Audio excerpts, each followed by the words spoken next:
சப்பாத்தி வந்து சாஃப்டாகவும் at the same time வந்து நல்லா உப்பி வர்றதுக்கும் இந்த 2 பொருளை மட்டும் சேர்த்திங்கன்னா போதுங்க. சப்பாத்தி வந்து அவ்வளோ சாஃப்டாக இருக்குங்க. வாங்க எப்படி பண்ணலாங்கிறத நம்ம D3 சேனலில் பார்க்கலாம்.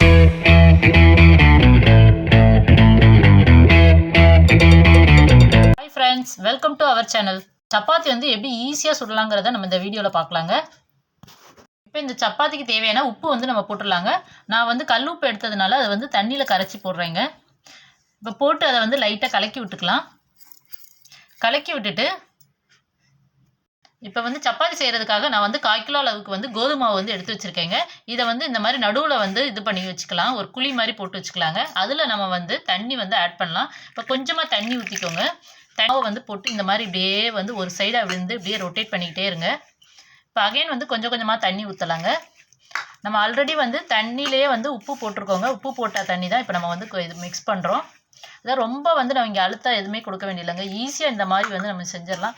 இந்த மாதிரி வந்து தண்ணி ஊற்றி வந்து மாவு பசைஞ்சிக்கோங்க.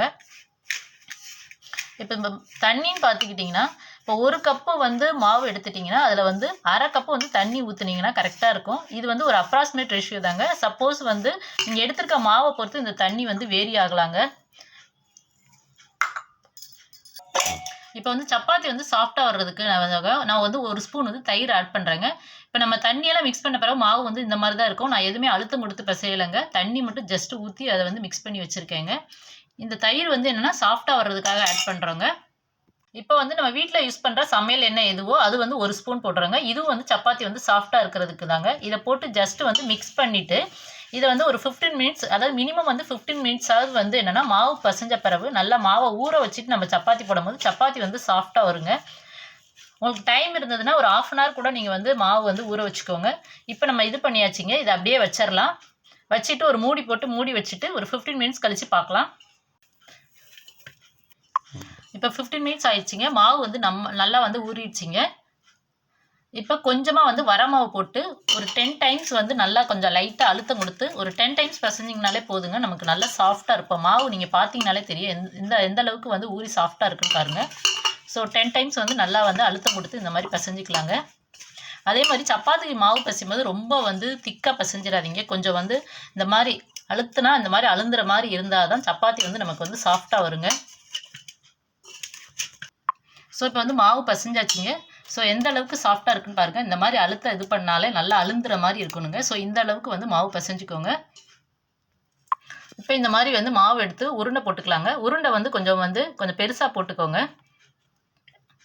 இந்த மாதிரி ஒரு 2-3 உருண்டை போட்டுட்டு நம்ம வந்து உருட்டிக்கலாம். இப்போ இந்த மாதிரி வந்து சப்பாத்தி உருட்டுற கட்டை எடுத்துருக்கேங்க. அதில் கொஞ்சமாக வந்து வரமாவு வந்து தூவிக்கோங்க. ஏன்னா இதில் வந்து அடியில் ஒட்டுற மாதிரி இருக்கும். ஸோ இந்த மாதிரி நம்ம வந்து உருண்டை போட்டு வச்சுருக்கோங்க. இந்த உருண்டையை லைட்டாக வந்து கையில் வந்து லைட்டாக அழுத்தம் கொடுத்து இந்த மாதிரி ரவுண்டாக வந்து இது பண்ணிக்கோங்க. பண்ணிவிட்டு நம்ம வந்து பூரிக்கட்டையை வச்சு உருட்டிடலாம். ஸோ இந்த மாதிரி உருட்டுங்க. சப்போஸ் வந்து உங்களுக்கு வந்து கட்டையில் வந்து மாவு வந்து ஒட்டுற மாதிரி இருந்ததுன்னா லைட்டாக வந்து மாவு போட்டு தூவிக்கோங்க. ஸோ இந்த மாதிரி பண்ணிங்கன்னா நீங்கள் எந்த மாவாக இருந்தாலுமே உங்களுக்கு வந்து சப்பாத்தி வந்து சாஃப்டாக வருங்க. இப்போ உருட்டுறதுக்குமே வந்து ரொம்ப வந்து நீங்கள் அழுத்தம் கொடுக்கவே வேண்டியதில்லை. லைட்டாக பூ போல் பண்ணிங்கனாலே அழகாக உருட்ட வருங்க. இப்போ பார்த்தீங்கனாலே உங்களுக்கு தெரியும்.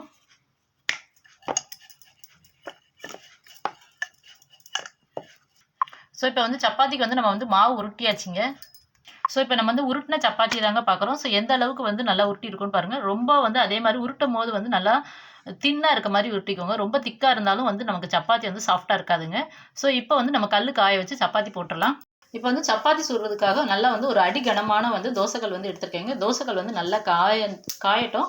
காஞ்சதுக்கு அப்புறம் வந்து நம்ம வந்து சப்பாத்தி போட்டுடலாம். ஸோ சப்பாத்தியை பொறுத்தளவு வந்து ஒரு சைடு வெந்ததுக்கு அப்புறம் அதை திருப்பி போட்ட பிறகு எண்ணெய் ஊற்றணுங்க. இப்போ தோசைக்கு வந்து நம்ம ஊற்றினோடனே வந்து என்ன செய்வோம்னா சைடில் வந்து எண்ணெய் ஊற்றுவோம். ஸோ சப்பாத்திக்கு வந்து அப்படி ஊற்றக்கூடாதுங்க. நல்லா வெந்ததுக்கு அப்புறம் வந்து நம்ம வந்து திருப்பி போட்டு எண்ணெய் ஊற்றணும்.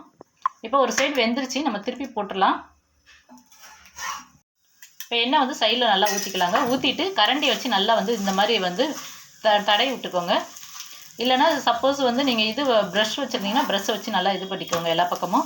இப்போ வெந்து நல்லா எப்படி வந்து உப்பி வருது பாருங்கள். ஸோ சப்பாத்தி வந்து இந்த மாதிரி சுட்டிங்கன்னா சாஃப்டாகவும் இருக்குங்க. நமக்கு எவ்வளோ அழகாக வந்து உப்பி வருதுன்னு பாருங்கள். ஸோ இப்போ வந்து சப்பாத்தி பொறுத்தவரை சுட சுட நீங்கள் வந்து சர்வ் பண்ணிங்கன்னா தாங்க சாப்பிட்றதுக்கு நல்லாயிருக்கும். சப்போஸ் வந்து டிஃபன் பாக்ஸ் கொடுத்து அனுப்புறதா இருந்தால் நல்லா வந்து எண்ணெய் ஊற்றி நல்லா சுட்டு கொடுங்க. இப்போ வந்து சப்பாத்தி வந்து எல்லாத்தையுமே வந்து நம்ம போட்டு எடுத்தாச்சுங்க. சப்பாத்தி வந்து அவ்வளோ சாஃப்ட்டா வந்திருக்குங்க. இதுக்கு நீங்க வந்து சைடிஸா வந்து வேர்க்கடலை சட்னியோ, இல்ல வந்து மசாலா உருளைக்கிழங்கு வச்சு சாப்பிட்டீங்கன்னா, டேஸ்ட் வந்து அட்டகாசமா இருக்குங்க. உங்க போடுற வீடியோலாம் உங்களுக்கு பிடிக்கும்னு நெனைக்கிறேன். பிடிச்சிருந்தா லைக் பண்ணுங்க. உங்க ஃப்ரெண்ட்ஸ் அண்ட் ரிலேட்டிவ்க்கு ஷேர் பண்ணுங்க. மறக்காம D3 சேனல சப்ஸ்கிரைப் பண்ணி சப்போர்ட் பண்ணுங்க. Thank you